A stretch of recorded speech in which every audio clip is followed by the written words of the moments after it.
Call this meeting to order, and as far as fella, you turn this off. Call this meeting to order. Mr. Johnson, will you give the invocation, please? Father, again, I thank you for allowing us to come into the city, the Hamlin City Business Act, knowledge and wisdom to help us to have to make the right decision. In your name, I will pray. Amen. Amen. Let's stand and pledge allegiance to the flag of our country.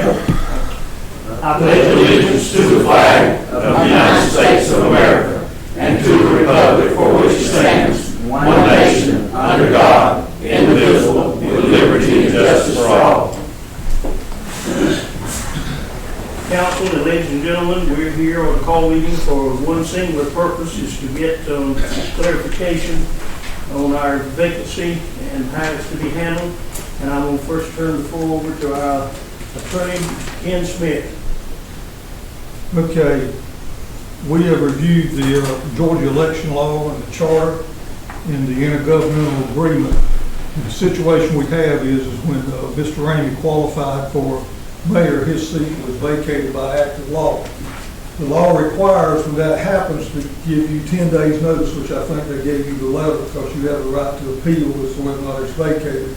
And that's generally designed for purposes when there's a question if it's vacated or not. Of course, in your situation it wasn't because that's what the Constitution says. But nonetheless, they have to give 10 days notice. That notice expired, I think, last week is what it was. I will be calling my son occasionally case and has a provisional law license, just graduated from the University of Georgia, to assist him in this situation.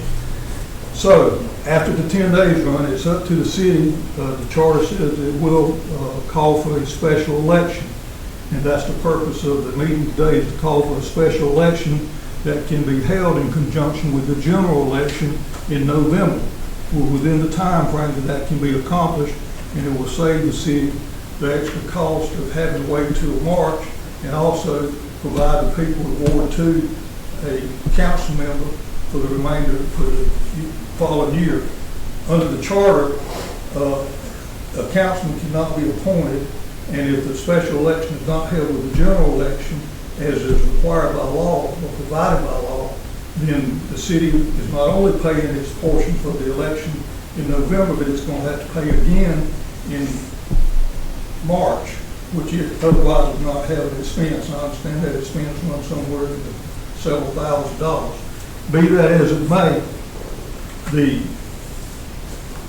if the city calls for the special election today, which it should, then it will set the qualifying period and special election date.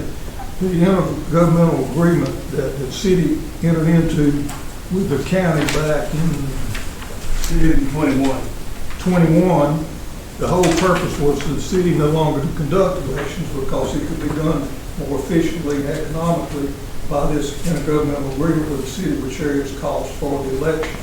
And consequently, the city no longer has anybody qualified to hold elections, and that was the general intent of the intergovernmental agreement, that it would overtake that. And the intergovernmental agreement provides that the agreement will govern the conduct of all elections, which the Board of Elections shall conduct on behalf of the city, including all runoffs and special elections, which may be necessary. It is the intent of the parties the city elections will be conducted in compliance with all applicable federal, state, and local requirements. That's under Section 2 of the agreement. Section 5 says the agreement delineates the responsibilities of the Board of Elections and election supervisors. The Board of Elections and election supervisors shall provide any and all services required to conduct, manage, and supervise all municipal elections for the city in accordance with all applicable state and local laws. Section 1A of that states the election supervisor shall be responsible for calling for all elections to be held in all applicable voting wards of the city, publishing the notice of election and any other advertisements as authorized by law. That dovetails in with the charter and the general law that the city council issues a call, but under the governmental agreement, and based on that call, the election supervisor must then issue the call.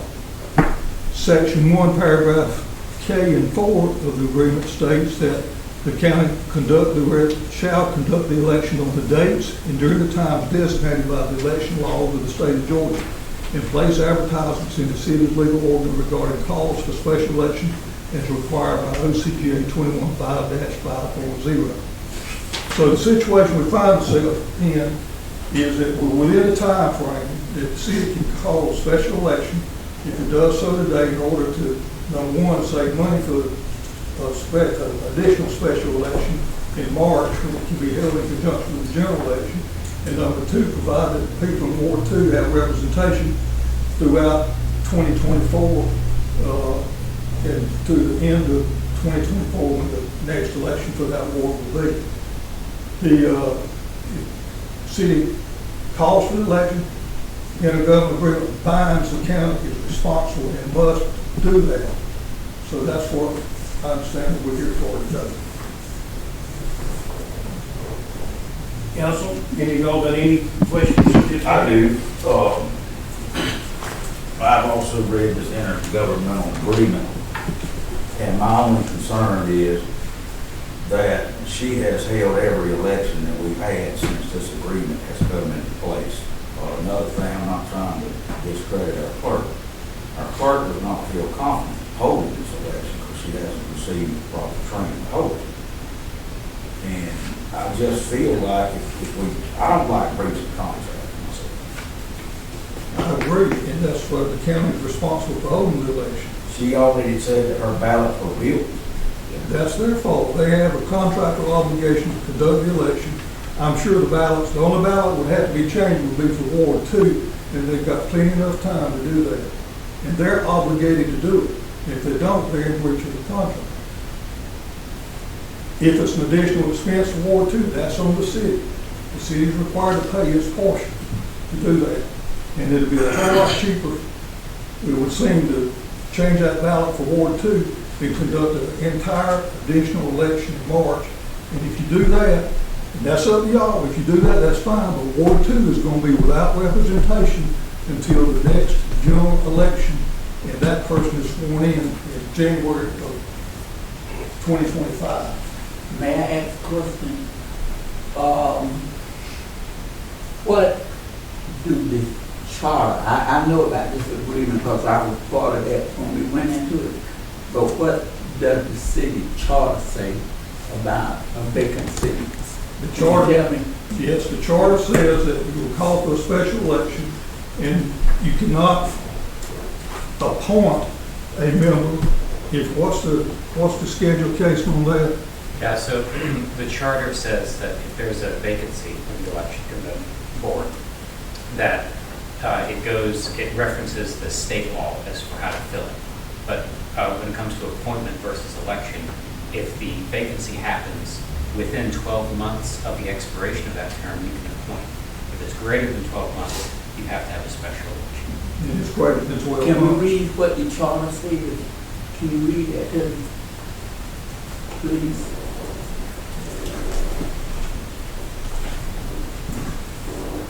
A vacancy in the office of mayor or any city council shall be filled for the remainder of an unexpired term by a special election if such a vacancy occurs 12 months or more prior to the expiration of the term.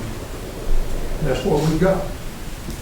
So now my question is, if she says her ballots are built and she can't hold a special election, where do we stand now? They're in breach of contract. They are. They are in breach of contract. Yes, they are. But I find it hard to believe you can't redo that one ballot to add whoever qualifies for Ward 2. That we're not talking about all across the spectrum. It's only that one. I understand that. I'm not a legal scholar, so I don't really know everything. So, from a legal standpoint, the question before the council is, do you want to call a special election, have it done with the general election and save the money to do that, and ensure that Ward 2 has a councilman to take office January the 1st? Or do you not want to call a special election and wait and have the special election in March and have Ward 2 have the expense because there's no other city election in March, so the city will have to pay for it in March to get on the ballot to have that special election. Plus, Ward 2 will be without a councilman from now until January 1st, 2025. Excuse me? 2025? That's when, if he's elected in 2024, he'll take office in 2025.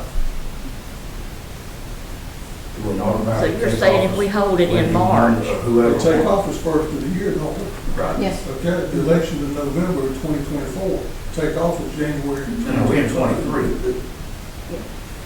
but see, you'll be holding your election This is in March. 2023, the election will be in Right. 2024. And they would take off when? January 25th, 25th. Really? That's when they're sworn.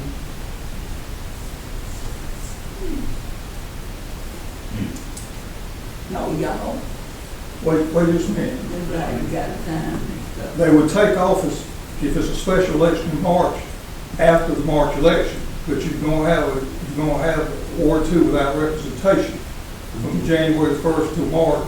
You're gonna have the extra expense of the city to do it. Well, and I don't want Ward 2 to be without representation, but you did say something in there that I'm for, and I'll actually make a motion on it that we go by, let her hold the election in March. And that's the only person that can hold it. Right.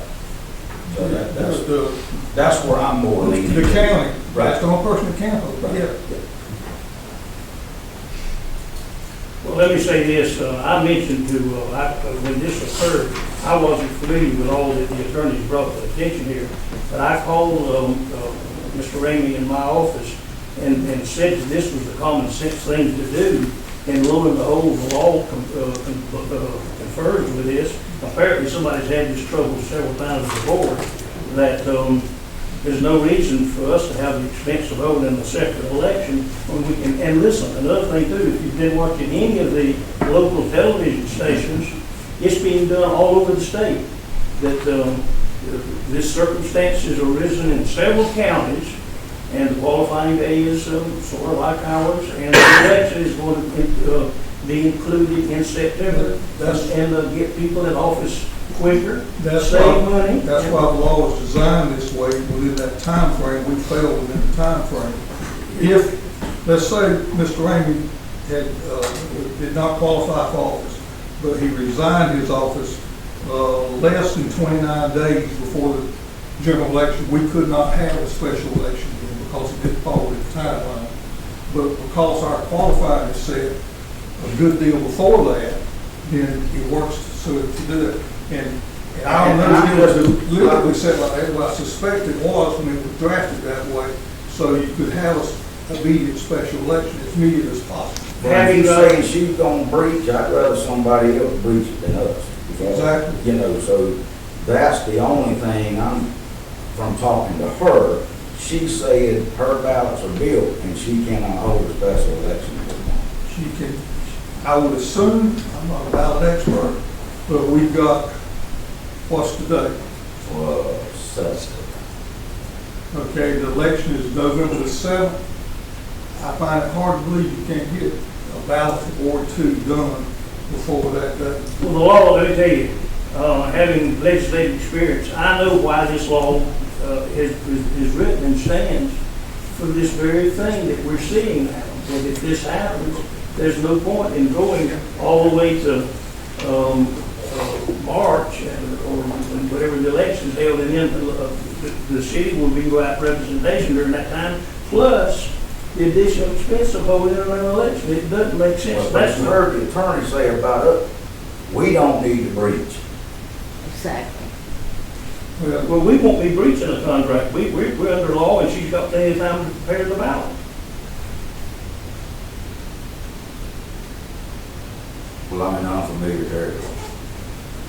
We're following the law. It was designed in such a way that we've got plenty of time to announce it, publish it, set the qualifying day, and get the replacement on the November ballot. And that's the law, and it makes sense. I'm going to make the motion that we follow the guidelines of the attorney, and with the item 3 and 4 that we crossed it. Yes, I make the motion. Well, let me get the motion made, that we follow the guidelines of the, Motion on the floor. pardon? Bloodworth has already made it. There's already a motion on the floor. You make a motion? What was your motion? My motion was to let the registrar handle all the elections like she has been handling it, and she can call it when she. Well, that would mean she would do what we're trying to do. The city has to make, if the city wants a special election, it's got to make a motion and approve to call a special election. Then that will be conveyed to the registrar, and she has to call a special election according to the contract. So what do we do with my motion tonight? Do you want to make a motion to call a special election for, you don't want to make a motion? Okay. So it's a decision of whether or not the council decides to move to call a special election. Well, wait a minute, let's see, listen, we give, are we gonna have a second to his motion? If not, his motion dies. Well, what was his motion? My motion was to go with the registrar and her knowledge of elections. That's not an appropriate motion, respectful, because if you go with the intergovernmental agreement, she should call a special election. I was told she was not. If the city tells her to call it, she has to call it. So you're saying, don't call a special That's election? what I'm saying. That was my motion. That's your motion. I just want to clarify. My question is, are we gonna be legal in this thing? Wait a minute. If the city decides not to call a special election, there's nothing illegal about it. It's a political question, number one, an economic question. So if you say, no, we're not going to call a special election, what you're saying is, we're going to have the election in March, Ward 2 will be vacant until March, and the city will pay the extra money to have a special election in March, rather than having it in the general election. With Okay, everybody cool. else. Now, if it's legal, I might go with, I'm not gonna do anything that's not illegal, that's not legal. I mean, other than Jesus Christ coming down Nothing in here here telling has me. been suggested to be illegal. What's been suggested is to do it illegal way. I just find it hard to believe that we can't put nobody in that seat to cover that ward until time to have that election. I know we want to save money, but for the simple reason that we are a city of ethics and we trying to go by the charter. It look like somebody could be put there and we might just have to bite the amount of money. I hate that. But we would cover the charter and the election board. If you want to put somebody in there, then you have the special election in November with the general election. That's all by the charter and by law now, so apparently, was here again, apparently you're not, because if you follow our charter and the Georgia law, we're doing exactly what we're doing. If you don't do that, then you're violating your charter and the law. And you incur new The expense. charter says you shall call a special election. Well, all of my years of training to the board has been, because I'm not a lawyer and I'm gonna stay out of court if I can. I'm not a lawyer, but we was always taught to follow what the attorney says. Okay? For us not to be lawyers. But my thing of it, I want Ward 2 covered and the people in Ward 2 to be able at this time, to get somebody else to run in this seat or whoever's gonna run in this seat, that they have time to do it and not come up here later on and you start facing lawsuits and stuff. I'm just being honest. I don't know. I've never been here before, but I want to follow what the charter says. Every time I talk to the attorney general, he says, "What do your charter say?" So that's all I'm going with to the board. And if it is to follow the attorney, The simple answer is, do you want to have the election in November with all the other elections at a minimal additional cost, and therefore have Ward 2 begin to be represented come January the 1st? Or do you want to say, we're going to spend the extra money and have the election in March, and Ward 2 is without representation from January to after the election in March? That's as simple as I can make it. All right, Mr. Jones, Yeah, I was just talking about I understand what everyone is saying about the elections in November 2nd, right? However, there's early voting too. So there's a time period in there as well, right? The ballots are still built. I know November 7th is election, but the early voting, I think, starts October 16th. Yeah, so that's another factor in there that maybe they're looking at as well. Yeah. Number two, special election is still a special, whether it is November election or March. They're both considered to be special elections, correct? Correct. Now, the last thing is this, the cost. I know we're talking about the cost. I don't know what the cost is, right? Several $1,000s. Yeah. And if we're trying to save or spend it or whatever, what's wrong with the members on the council to kind of cover down and help out Ward 2 with whatever problems or issues that they may occur while that seat is vacant? Well, that's gonna have to happen legally anyway, it's gonna be vacant, so the votes will be, well, just like the votes are now. It'll be the same situation you've got sitting here now, except you'll have different people sitting there, or you may not, you may have the same people. All right, listen, we got a motion, we still haven't got a second. If it's not a second, Mr. Bloodworth, your motion is going to die. I will, Oh, I'm gonna second John's motion. Okay, motion's been made and seconded, now discussion. I'm going to ask that that we defeat the motion for the reasons it's been made. The law, the Constitution, sensibly, the economics of the situation, we've got plenty of time for the people to be notified that it's vacant. Mr. Purser with the paper has already got an article on the front page that it's being debated and worked on. I think the public will have ample notice that this is taking place. If anyone in Ward 2 is interested at all in public service, they'll have all the knowledge they need that the office is vacant in time.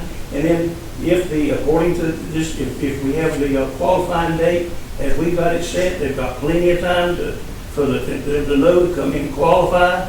And we're saving money, so I'm going to ask you to be defeated based upon the law and the Constitution and common sense economics. I agree with Dwayne, I don't think there's enough time. Well, the law says there is no time. That's the reason the law sets the time. And I say, from my opinion, that there's ample time for everybody to notify that this office is vacant, got plenty of time to get in and qualify, and she's got plenty of time to prepare the ballots. Any further discussion? We got discussion going on the motion here.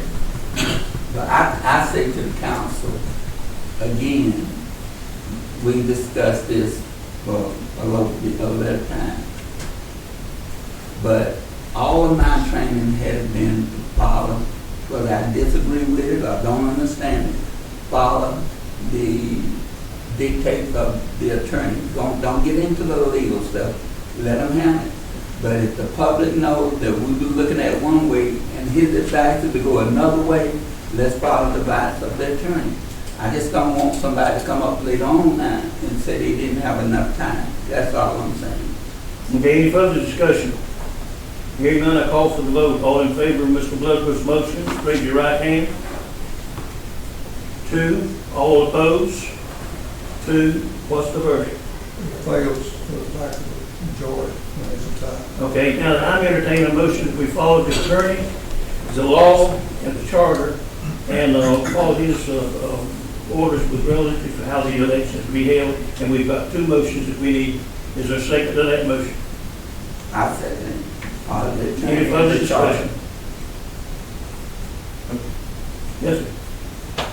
You can't make a motion, that was only a suggestion. Someone has to make the motion, you got a second. I'm informed that legally I can make the motion. Whatever you say, you're the dictator. No, I'm not the dictator. He's a council member. Any council member can make a motion. Okay, the question's answered. And I've been told that for years, and I've always known that I could, and I have made several through the years, so I've violated the law many times. I don't think that it's fair for Ward 2 to rush out there and not have proper, qualified people who were interested in holding that seat to represent that ward. The only, I'm speaking strictly legally, the law says what's proper notice, and it's within proper notice. Now, if politically you don't feel it's proper notice, that's one thing, but the law says it is proper notice. And the charter says it's correct notice.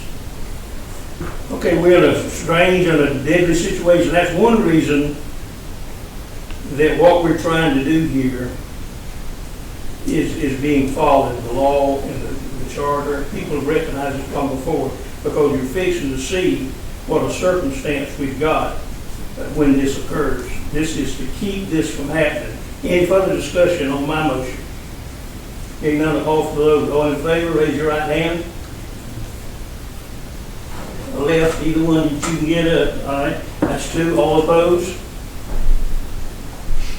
Now then. It fails.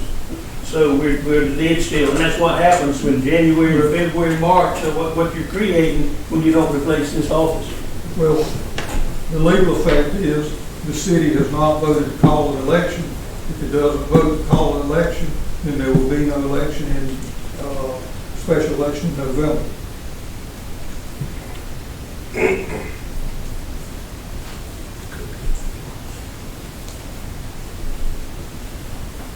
Okay, where are we? There'll be no special election in November because the city has to vote to call it. Well, when will the election be now? It'll be in March. Okay, and who calls the election? The city will, assuming they can decide to call it again.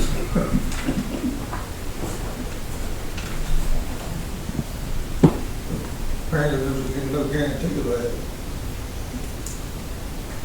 Well, no, I think probably that,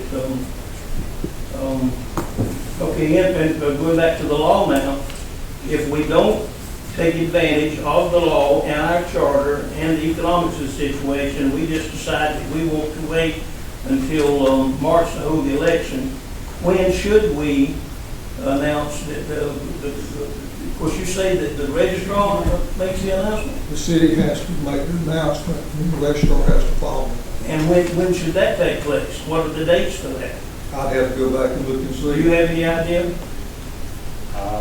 That I believe you might call it now, but it'd probably be best for us to double check and make sure.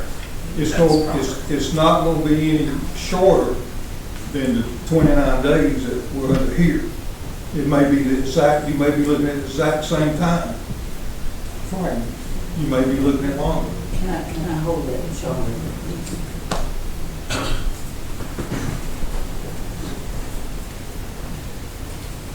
Well, I think we're making a foolish mistake. I think we're violating the law that we're given. We're violating our own charter, and we're incurring expense that's absolutely not necessary. And that the law and others throughout the state, and when the General Assembly passed this law, they had already faced the very thing that's going on right here now. And that's the reason that law is on the books, to correct this very problem. And so we're creating more problems. I don't think it's on the business we can conduct, and we finished our business. Mr. Johnson, you got a motion? Well, Let me say something just a minute. yeah.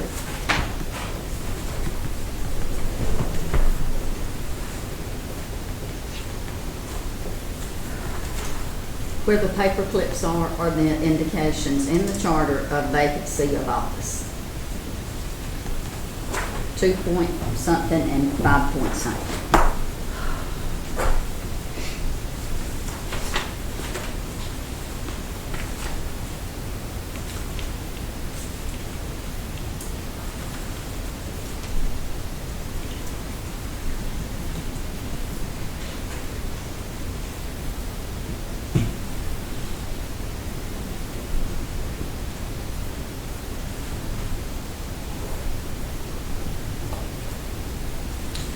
Charter says,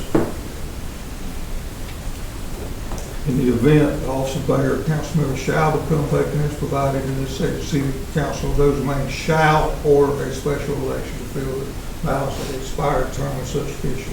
The question is, they're required to do it, or they're required to do it now, or can they wait till March? My interpretation would be that they're required to do it when the vacancy occurs. I think we're violating the law and the charter and common sense.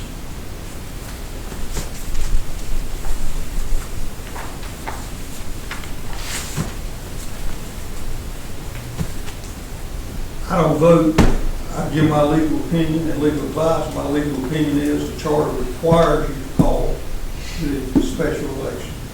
But to do that, you've got to tell the registrar, and the way this council is functioning, the only way y'all gonna be able to do it is to have a motion, because one of you can't go do it because the others are gonna complain. But the charter says shall call upon vacancy. That's up to y'all whether or not you wanna follow the Constitution and governs what your responsibilities and duties are when the state law is. That's all I can do.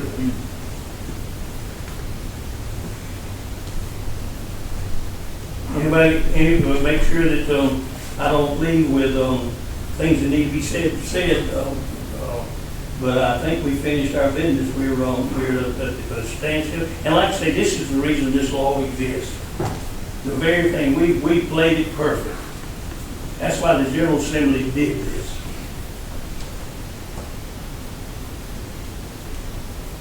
Mr. Lee, where was it in this chart? When I came in and asked you this morning, where did you read that?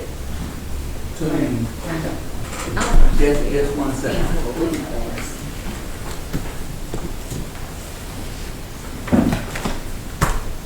2.12. The office of mayor or any council member shall become vacant upon the incumbent's death, resignation, forfeiture of office, or occurrence of any event specified by the Constitution of the State of Georgia, Title 45, the Official Code of Georgia, annotated, or other such applicable laws as are or may hereafter be enacted. A vacancy in the office of mayor or any council member shall be filled for the remainder of the unexpired term by a special election if such vacancy occurs 12 months or more prior in the expiration of the term of that office as provided for in Section 5.13 of this charter and in accordance with Title 21 and 45 of the Official Code of Georgia annotated, and or other such laws as are or may hereafter be enacted. If such vacancy occurs within 12 months of the expiration of the term of that office, the city council or those members remaining may appoint a successor for the remainder of the term. That is Section 2.12. Section 5.13, special elections and vacancies. In the event that the office of mayor and council member shall become vacant as provided in Section 22.12 of this charter, the city council or those remaining shall order a special election to fill the balance of the unexpired term of such official, provided, however, if such vacancy occurs within 12 months of the expiration of the term of that office, the city council or those remaining may appoint a successor for the remainder of the term. In all other respects, the special election shall be held and conducted in accordance with the Georgia Election Code, Chapter 2 of Title 21 of the Official Code of Georgia annotated, or now, as now or hereafter amended.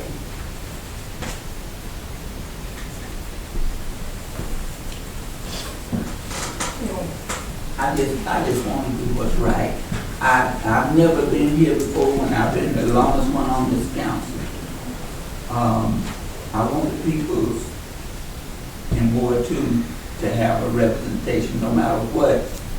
We don't represent them, but we need to save the money, but we need to do this right also. And I'm just telling the city that I really don't know. I've just been trained to follow the attorney, follow your charter. The charter say you can put somebody there if somebody died or whatever. That's my way of looking at it, 'cause I ain't a lawyer and I don't know. You can't do it Okay? under the time frame. Then that's why I'm following you. So we have to follow what the attorney says, if that's right. So Well, again, we violate what our attorneys told us to do. Well, Okay. You violated what the charter says. yeah, Okay, wait a minute, then, are we through conducting business, we're right where, we don't know where we are, to tell you the truth. We're leaving here just as undecided as we were when we walked in. Nothing is, so, Mr. Johnson, I guess you're ready for your usual concluding motion? I sure hate to. I mean, I just want to do what's right. Yeah. That's all I can say. Yeah. The city, period. I entertain a motion that we, We go home. make, do I hear a second? Motion made second, we adjourn, all in favor say aye. We adjourn.